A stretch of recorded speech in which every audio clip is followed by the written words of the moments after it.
How do you go from being a band director to starting your own business and making over $1 million in revenue in less than 4 years? We're going to find out how that happens and more right now. Hey Jeff, what's up? This is Bobby Hoyt with MillennialMoneyman.com and LaptopEmpires.com. Thank you so much for having me on the show. I'm really excited about this. And I'm really excited to be on the Make 1K series because there's so much money to be made online. And I think a lot of people that have tons and tons of potential just don't know. Like, they don't know how much opportunity there is out there. And I was one of those people. I was a high school band director back in 2015. I have a music education degree. I do not have a business degree, but I was able to go from basically no money at all or making no money at all online back in 2015 to with Laptop Empires in the first 13 months, we did $1 million of revenue, and it's growing really quickly. So I'm really excited to share what I know, and I'll share all the goods. I'll tell you everything I know. So let's get started. Where to start? So the business has gotten a little bit crazier now than it used to be. It started out as a personal finance blog, and I basically I paid off a lot of student loan debt as a teacher, and I wanted to start spreading the word that you didn't have to live with debt and you didn't have to have a job you didn't like, and you could start that path to financial freedom even if you didn't make a whole bunch of money. And so after I basically paid off the student loan debt, I started writing about personal finance, and it started just as a Medium site, just a Medium blog. And then eventually I bought Millennial Money Man, the domain, and built the site there. And I was so passionate about it that I quit my job. And I'll talk about that in a little bit. But I quit my job to do Millennial Money Man full time. And then I realized very quickly that it is hard to make money blogging in the very beginning. There are a lot of ways to make money blogging. And right now, I make money from affiliate income and sponsorships and course sales and ad revenue, and I've done consulting, and I've done freelance writing. Like, there are a million ways to make money blogging, but in the very beginning, like, it's a business. It takes a little bit of time to get started. And so I was desperate. I didn't have a salary anymore because I had quit my job, very foolishly, I might add, because I had only made about $3 when I quit my job, but I never tell people to do that because that is a bad idea, right? But that's what I had done, and so I was kind of desperate. And the jeweler that did my wife's engagement ring reached out to me. He followed the blog, and he was into personal finance, and he was like, "Hey, we need somebody to help us with our digital marketing." And I would have done anything for any money at that time. And so I was just like, yes, I will do it. So I jumped into that, and fortunately they were really patient with me because I had no idea what I was doing. But I started running their website because I could do that from blogging. Like, I knew how to run a website and write content. And then I started doing local SEO, and then eventually I started doing Facebook ads. And so that experience, as I made money with the digital marketing and I put that back into the Millennial Money Man, I started paying for Facebook ads, Facebook traffic, which is a little bit of a different strategy than a lot of bloggers use, but I've realized you can get really cheap clicks with Facebook and you can get really high quality traffic. So I started doing that. And then Millennial Money Man kind of grew pretty quickly. I got on CNBC a couple times and Forbes and some other, Yahoo Finance, and my story got picked up. And then the blog grew really, pretty nicely, and I started to get a really cool audience. And then in 2018, I partnered up with Mike Yonda, who is my business partner at Laptop Empires, and we created the Facebook Side Hustle course. And we launched that course. It's a course that teaches you how to make $1,000 to $2,000 per month per client in your spare time running ads for local businesses. And so we created the course and we launched it to the Millennial Money Man audience. And at the end of January 2018, we made over $120,000 in a weekend. So that was when the business just blew up. And we've been going really, really strong ever since. And so we've come out with more courses. We have the Facebook Ad for Bloggers course, which is just for bloggers and teaches them how to run traffic campaigns and conversion campaigns to grow their email list, and all the cool things you can do, including retargeting ads. So really high level stuff and very basic stuff.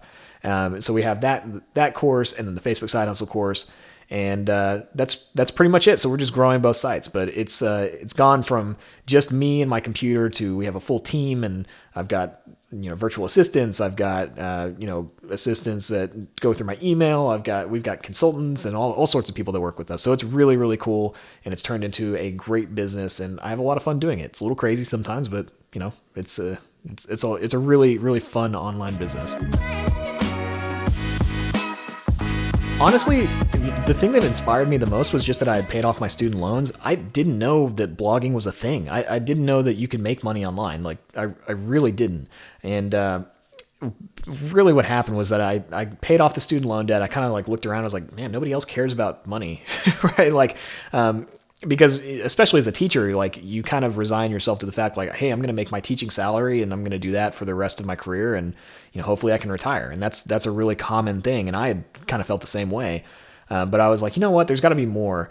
And so we had these advisory lessons that we were supposed to do with the kids. And our principal wrote them and I didn't think they were very good. And that's just, I was kind of like a rebellious employee, which is why I'm an entrepreneur now. So I was just like, I'm not doing these. I'm going to teach the kids about money. And so I started doing lessons during advisory, and it was simple stuff. It was like I was teaching how to read a credit report, or what is interest, how do credit cards work, just super simple stuff like that. And the kids loved it. It was crazy. And so I was like, I think I'm onto something. And I was originally going to just kind of do this like seminar thing where I traveled to different high schools or in the area and like taught personal finance to them. And then for whatever reason, one night I was like, you know what, I'm going to sit down and write an article about all the things that I think millennials should do with money. And I did it on Medium because I didn't know how to blog or anything like that. And it's actually the first blog post on Millennial Money Man. It's still there. It's the very first blog post. If you go all the way back to page 1 on the site. And it was just this like thing that I wrote it was like what I thought millennials should be doing with their money. And so I shared it on my personal Facebook page and it kind of went like mini viral, I guess. And it was so cool. And there were all these people that were like, Bobby, this is pretty good. You should maybe think about doing this.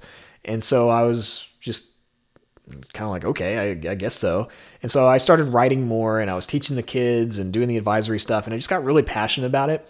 And all during this time, my wife and I had been saving up money because we were renting a room from my in-laws, a 10 by 10 bedroom for $500 a month.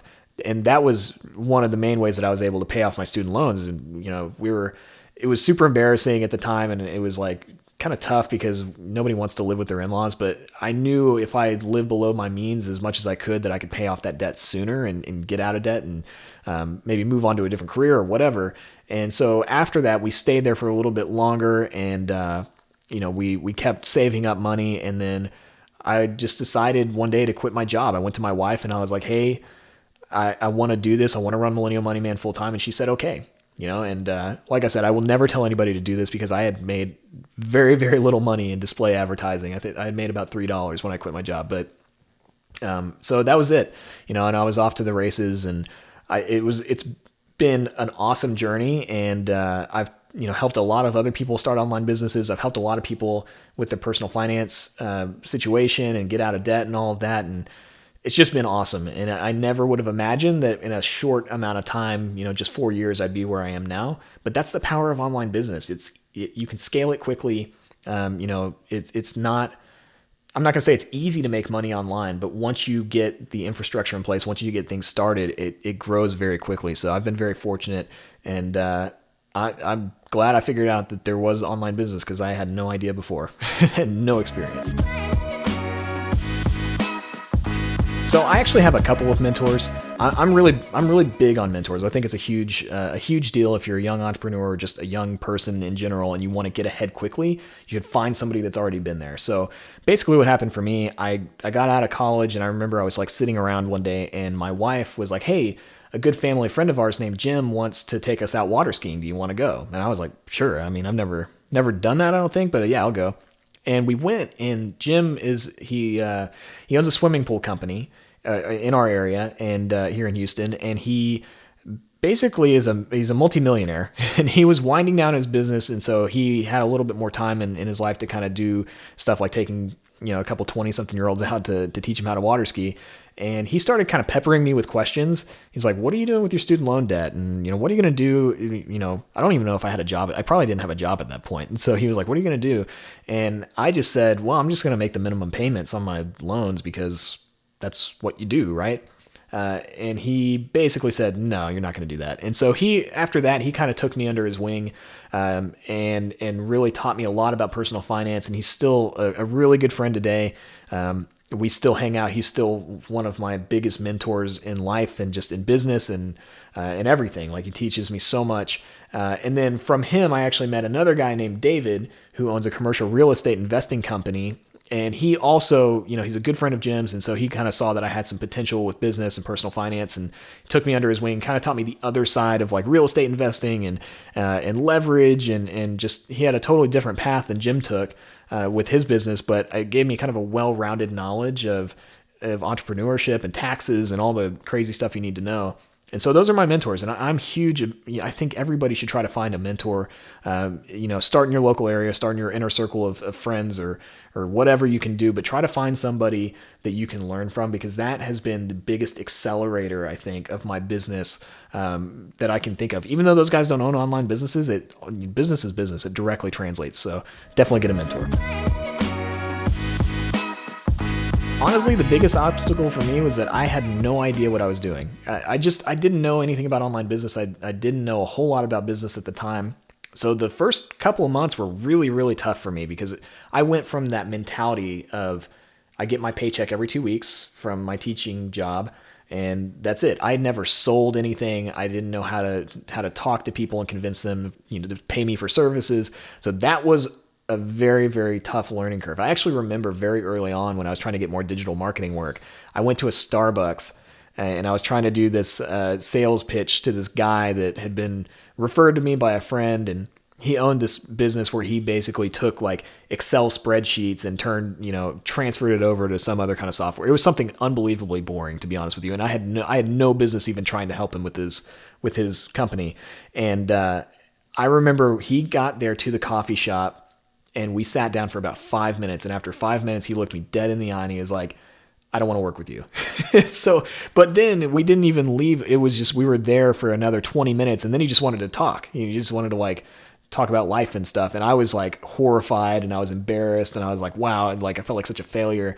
And so it took me a long time to get to that point where I could talk to people and sell. And I think that was the biggest kind of influential moment for me when I realized I've got to figure this out if I actually want to make it. I have to learn how to sell. But that was the biggest roadblock. I think everybody should try to learn how to sell, because once you figure it out, you can make a lot of money. So, but that was it. That was the biggest one for me. So it was not from my blog. Millennial Money Man was not the first $1,000 I made. Like I said, I made just a couple bucks in display ads. I remember got like a $300 sponsorship from a company to put a widget on my site, and that was like my big payday. I was so excited about that. But the first $1,000 that I made came from the jeweler client that I had. And it actually, the way it went down, we were talking, and he kind of said, hey, I want to hire you to do some marketing services, and how much do you want to charge? And I just blurted out, I was like, $3,000 a month. And then after I said it, I was like, oh no, I blew it. Like, that's way too much money. And, cause as a teacher, I was making $3,500 a month. It basically, he came back and he's like, that number doesn't scare me. And I was like, wow, you can make a lot of money online. That was like, my mind was blown, that you can actually make legit money online. And so that was kind of the catalyst for everything. Once I realized my perception of how much money my services and my time were worth, once I realized that I had a really small perception and I needed to change it and realize that my time was valuable and my services were valuable, then it's been a lot easier since then to make money. But that was the first $1,000, providing digital marketing services, writing content and email marketing and Facebook ads and all of that. So that came long before, and it took probably another 6 months after that before I started making significant income with affiliate income and all that kind of stuff with Millennial Money Man.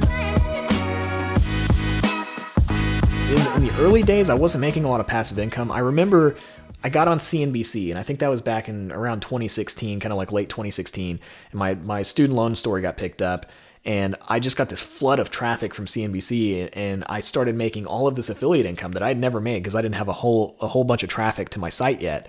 And so I remember I made probably $6,000, and that was more money than I'd ever made in a month in my life, and I was so excited, and I was like, wow, this is crazy. And then after that, things really picked up, and I got featured on other places, and I started learning how to grow traffic and just started to grow affiliate income. But I'll tell you, the one when I realized that I had quote unquote made it as a blogger really wasn't that long ago, and I was still making really good money in 2018. But my wife and I were on a trip to Italy. We took a vacation to Italy. I'd never been to Europe before, and we took like a 10-day trip. And we were in Venice, and I woke up in the middle of the night. It was, probably 1 or 2. And I looked at my phone, and there were course sales that had come in while I was sleeping, and for the Facebook Side Hustle course. And I looked at it, and I just kind of I was like, wow, I'm in Venice right now with my wife on vacation, and I'm making money while I sleep. And I was like, I never thought that this could happen for me, but it did, and this is incredible. The biggest thing I would say is just start, and that's common advice, but there are so many people that I think have a ton of potential to make money online and do really incredible things and change people's lives. I never would have thought that I would have the impact on people's lives that I've had now. I never thought that I would be able to help people start businesses and make money.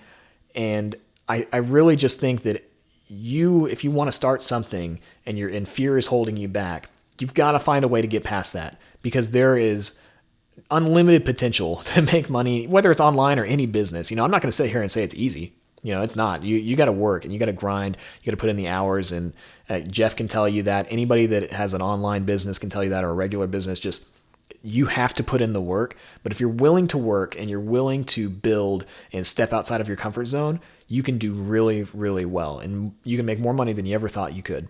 So that would be my advice. Just start. Be really honest with yourself on the things that if you're procrastinating and you're putting things off because you don't want to get started, or you're scared of things.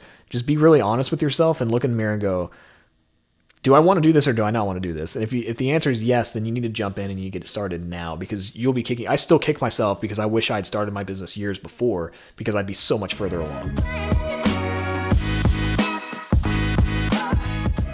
Yeah, so after just getting started, I would say keep it simple and keep it focused. It's really easy, especially with an online business like mine, but even with a brick and mortar business, it's easy to get distracted and focus on things that don't really matter. So what I would say is keep it focused down to the things that you're really, really good at. And once you find the things that you enjoy doing and you're really good at in your business, those are the things that you need to, double down on or triple down or whatever multiple you want to use. Those are the things that you need to focus on, because what you'll find, instead of creating a bunch of new stuff and, always doing new services and products and spreading yourself really thin across every social media platform, if you just focus on the things that you love, that's where you're going to explode your business, because it's going to be your passion and your energy is going to go into those things, and you're going to just see exponential growth in your business. And that's when I finally figured that out in my business, that's when with Laptop Empires, we blew up and we started making some really serious money online.